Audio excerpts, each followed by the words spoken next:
Halo siswa-siswi kelas 5 tingkat sekolah dasar dimanapun berada, kita akan belajar dari tema 7, subtema yang ketiga, pembelajaran yang ke-1. Tujuan pembelajaran dengan berlatih, siswa dapat membuat undangan dengan penggunaan ejaan yang tepat dengan penuh percaya diri. Dengan melakukan percobaan, siswa dapat mengamati perubahan wujud benda yang dipengaruhi oleh kalor atau panas dengan penuh tanggung jawab. Dengan membaca, siswa dapat mengidentifikasi kegiatan-kegiatan dalam mengisi kemerdekaan dengan penuh kepedulian. Dengan mengamati gambar, siswa dapat menyebutkan kegiatan-kegiatan pembangunan untuk mengisi kemerdekaan dengan penuh kepedulian.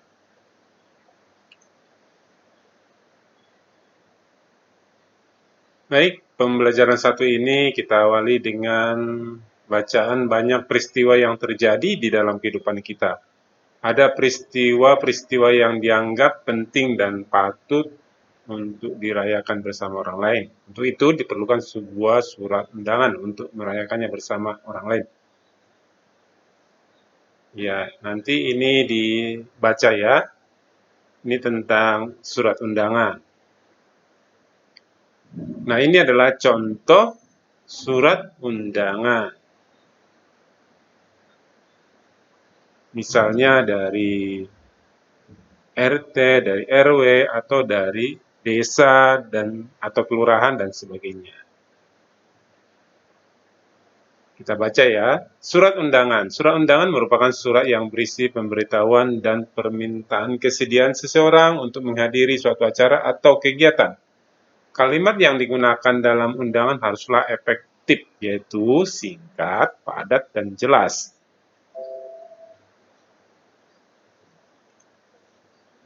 Tujuannya agar orang yang membacanya dapat segera mengerti. Surat undangan dibedakan akan 3 jenis ya. Surat undangan itu terdiri dari 3 jenis. Yang pertama, undangan resmi, yaitu undangan yang mengatasnamakan sebuah instansi atau organisasi dan kedinasan. Biasanya dipergunakan untuk kepentingan kedinasan. Biasa seperti contoh surat dari RT, RW, desa, atau dari sekolah, atau dari pemerintah lainnya. Kedua, undangan setengah resmi. Undangan yang mengatasnamakan perorangan yang ditujukan, ini ya perorangan, yang ditujukan ke perorangan juga, maupun instansi atau organisasi. Jadi perorangan ke perorangan, perorangan ke instansi atau organisasi. Yang ketiga, undangan tidak resmi. Undangan yang mengatasnamakan perorangan yang ditujukan, perorangan ya, kepada perorangan untuk, nah ini perorangan ke perorangan, untuk perorangan, kepentingan perorangan juga, seperti undangan ulang tahun, kelahiran, nikahan, dan lain-lain. Jadi ada 3, undangan resmi, undangan setengah resmi, dan undangan tidak resmi. Nah, perhatikan kembali surat undangan yang diterima ayah ini. Menurutmu, termasuk jenis surat undangan yang manakah surat tersebut? Jelaskan. Nah, yang diterima itu adalah jenis surat undangan resmi ya. Oke, nanti kamu bisa ada alasannya di sini, di surat ini. Kamu telah mengetahui jenis-jenis surat. Setiap jenis surat memuat bagian-bagian surat. Secara umum, inilah gambaran bagian-bagian yang ada dalam suatu surat. Ini adalah contoh surat resmi. Pertama-tama di atas itu, yang ini, ya semua ini, itu adalah kepala surat atau kop surat. Kemudian yang di bawahnya, kepada yang terhormat, bla bla bla bla. Alamat, nama dan alamat tujuan surat. Kemudian ada pembuka surat. Nah, ini pembuka surat. Pembuka surat, ini ya pembuka surat. Nah, ini pembuka surat, atau ini dengan hormat, atau boleh dengan menuliskan salam juga bisa. Lalu di bawahnya lagi isi surat ya, isi surat. Nah, ini isi surat. Isi surat ya.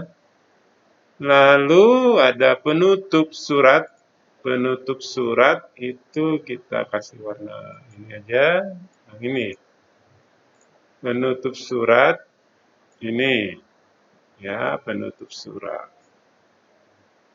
Lalu di bawah penutup surat ini ada tempat dan tanggal surat, atau boleh istilah titik mangsa. Nah, ini yang ini, tempat dan tanggal surat. Misalnya Rangkas Bitung tanggal 18 Februari 2021, nah, misalnya. Terus pembuat surat di bawahnya, pembuat surat. Ini yang membuat surat. Dalam hal ini kepala dusun Mentari, atau ketua RT atau ketua RW atau siapa yang membuat surat itu, ya. Diharap sudah memahami.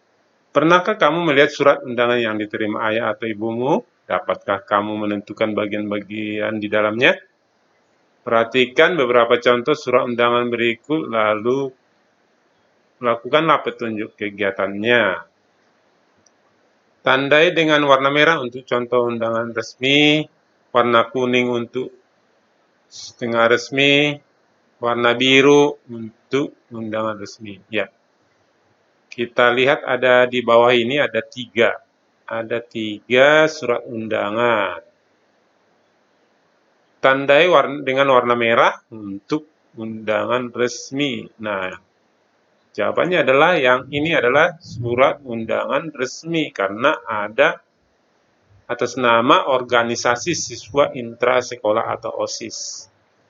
Nah, ini adalah surat resmi. Sedangkan tandai dengan warna kuning untuk contoh undangan setengah resmi. Nah, setengah resmi yang mana?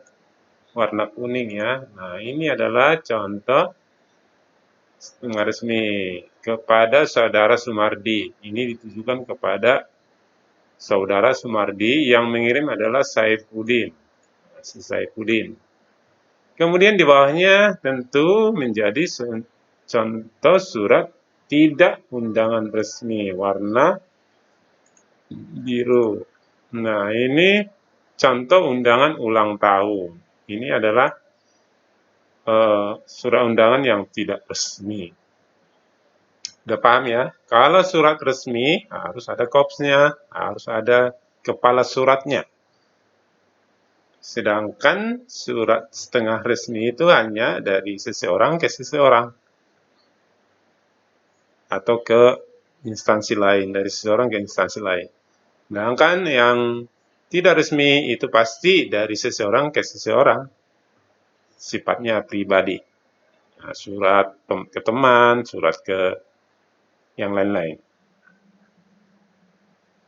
Bersama temanmu, diskusikan persamaan perbedaan antara undangan resmi, setengah resmi, dan tidak resmi dengan menggunakan tabel di bawah ini. Ya, tadi kita sudah membahasnya ya, tapi nggak apa-apa, kita bahas lagi. Jenis undangan resmi itu sama setengah resmi dan tidak resmi, persamaannya adalah ini. Merupakan ajakan untuk menghadiri suatu acara, terdapat alamat, waktu, dan acara yang jelas ya. Biasanya undangan itu pasti mengajak untuk ada rapat, ada acara, dan sebagainya. Perbedaannya, undangan resmi itu mengatasnamakan sebuah instansi, misalnya sekolah, pemerintah daerah, RT, RW, desa, kelurahan, atas nama itu ya, ditujukan ke orang lain atau instansi lain. Undangan setengah resmi itu mengatasnamakan perorangan yang ditujukan perorangan maupun instansi. Jadi perorangan ini mengirim surat ke seseorang atau mengirim surat ke instansi kantor gitu ya. Sedangkan undangan tidak resmi itu hanya seseorang dengan orang lain gitu, tidak ke kantor ya. Nah, itu tidak resmi. Oke, sudah bisa kita pelajari sekarang IPA ya. Undangan yang diterima ayah ini terbuat dari kertas. Kertas merupakan benda yang mudah terbakar. Tahukah kamu bahwa pada peristiwa pembakaran terjadi perubahan bentuk benda karena kalor, tetapi tidak mengubah wujud benda. Kertas yang merupakan benda padat dibakar dengan api panas dan berubah menjadi abu yang juga masih benda padat, hanya berubah bentuknya. Perubahan wujud benda terjadi di sekitar kita. Salah satu perubahan wujud yang mungkin tidak kamu sadari adalah penyubliman. Nah, ini penyubliman. Pernahkah kamu mengamati kapur barus yang diletakkan ibu di dalam lemari untuk melindungi pakaian dari ngengat? Kapur barus di lemari pakaianmu dalam beberapa hari akan makin mengecil ya dan menghilang dari lemari pakaianmu. Maksudnya habis. Apakah yang sebenarnya terjadi? Mengapa kapur barus itu seperti bukan menghilang ya, tapi habis ya dari lemari? Kapur barus merupakan benda padat yang dalam waktu tertentu berubah wujud menjadi gas. Kapur barus mengalami penyubliman. Menyublim adalah peristiwa berubahnya wujud benda dari padat ke gas. Ingat, menyublim adalah peristiwa berubahnya wujud benda dari padat ke gas. Dapatkah kamu menemukan contoh penyubliman yang lain selain kapur barus tadi di dalam kehidupan sehari-hari? Untuk menunjukkan proses penyubliman, lakukan percobaan berikut. Sebenarnya percobaannya sudah bisa dialami sendiri waktu ibu menaruh kapur barus di dalam lemari. Lama-lama kapur barus habis. Nah, itu adalah proses penyubliman. Dari padat, kapur barus menjadi gas. Tapi mengikuti kegiatan ini juga nggak apa-apa. Seperti itu, perubahan wujud benda terjadi di sekitar kita tanpa kita sadari. Perubahan wujud benda merupakan suatu perubahan alami karena fenomena alam yang terjadi di sekeliling kita. Dalam kehidupan bermasyarakat, perubahan juga terjadi. Perubahan itu dapat berupa perubahan fisik maupun perubahan perilaku masyarakat. Perubahan secara fisik merupakan perubahan yang dapat dengan mudah dilihat. Misalnya perubahan kenampakan suatu wilayah karena pembangunan gedung-gedung prasarana dan juga jalan-jalan. Usaha dan kegiatan pembangunan di negara kita sudah dilakukan sejak negara merdeka oleh pemerintah hingga sekarang. Pembangunan nasional Indonesia merupakan pembangunan manusia Indonesia seutuhnya. Artinya, pembangunan semua aspek dan bidang kehidupan tidak hanya pembangunan fisik, tapi juga manusia Indonesia seutuhnya. Pembangunan tidak dapat dilakukan jika kita belum merdeka dan berdaulat sebagai sebuah negara dan bangsa yang diakui dunia. Oleh karena kita sudah merdeka, ada banyak kegiatan pembangunan yang perlu dilakukan untuk mengisi kemerdekaan ini. Ya. Kegiatan mengisi kemerdekaan negara Indonesia. Kemerdekaan negara Kesatuan Republik Indonesia didapatkan dengan cara yang tidak mudah dan tidak murah. Bertahun-tahun para pemimpin bangsa ini berupaya dengan berbagai macam cara untuk melepaskan diri dari penjajahan bangsa lain. Ribuan nyawa manusia juga telah melayang dalam upaya ini. Kini Indonesia telah merdeka dan berdaulat, namun banyak hal yang harus dilakukan untuk mengisinya dalam rangka pembangunan bangsa Indonesia seutuhnya seperti yang dicita-citakan para pendiri bangsa ini. Generasi penerus bangsa harus mengupayakan agar pembangunan manusia Indonesia seutuhnya dapat dilakukan terus-menerus dengan berbagai cara. Cara-cara yang dapat dilakukan antara lain mencintai dan bangga menjadi bangsa Indonesia. Hal ini dapat dimulai dengan memahami dan mengamalkan nilai-nilai Pancasila sebagai dasar negara dan mengenal budaya bangsa sendiri. Rasa cinta tanah air dan bangsa dapat dilakukan dengan kegiatan-kegiatan sederhana seperti mengunjungi berbagai daerah di Indonesia dan mengenal cara hidup dan nilai-nilai masyarakat. Selain itu, kemerdekaan harus diisi dengan membangun kualitas manusia Indonesia. Para pemuda hendaknya dapat menggunakan masa-masa kemerdekaan bangsa dengan menuntut ilmu setinggi-tingginya, dan berkarya untuk membangun negara sendiri. Berbagai ilmu dan teknologi hendaknya dikuasai untuk memajukan kehidupan bangsa dan negara, dan untuk menuju masyarakat Indonesia yang sejahtera. Nah, ini ada beberapa contoh kosakata baku merdeka generasi, sedangkan kosakata tidak baku bisa dilihat nanti kualitas dan logis sejahtera. Boleh kamu cari di Kamus Besar Bahasa Indonesia. Tapi jika tidak punya buku Kamus Besar Bahasa Indonesia, bisa dicari Kamus Besar Bahasa Indonesia yang elektroniknya di internet ada. Nah, ini cara mengisi, bagaimana kita mengisi kemerdekaan Indonesia, pembangunan ya. Kita sebagai siswa tentu belajar dengan rajin, dengan tekun. Contohnya, contoh saja asal daerah Jawa Timur, belajar dengan tekun, asal daerah Kalimantan mencintai produk dalam negeri, kegiatan untuk mengisi kemerdekaan di tengah-tengah ya. Terus Sulawesi Selatan saling menghormati dan menghargai sama, Papua mendukung menyelesaikan pembangunan. Ini contoh saja, bisa diganti. Dan buat kesimpulanmu sebagai generasi muda ya. Oke, kita lanjut ke bawah. Amati gambar-gambar berikut yang menunjukkan kegiatan pembangunan sarana prasarana berbagai bidang berikut dilakukan untuk menunjang kegiatan masyarakat dalam rangka meningkatkan kualitas hidup dan manusia guna mencapai kesejahteraan. Iya, yang gambar ini adalah pembangunan jalan. Yang ini pembangunan jembatan, pasar, sekolah, bangunan ibadah, tempat ibadah dan lain, dan masih banyak ya.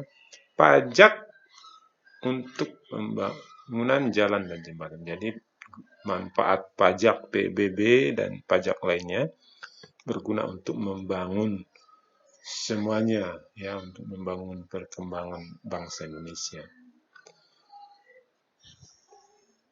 Oke, seperti itulah pembelajaran kita pada pertemuan kali ini. Semoga bermanfaat. Kita kembali dalam video berikutnya. Sampai jumpa.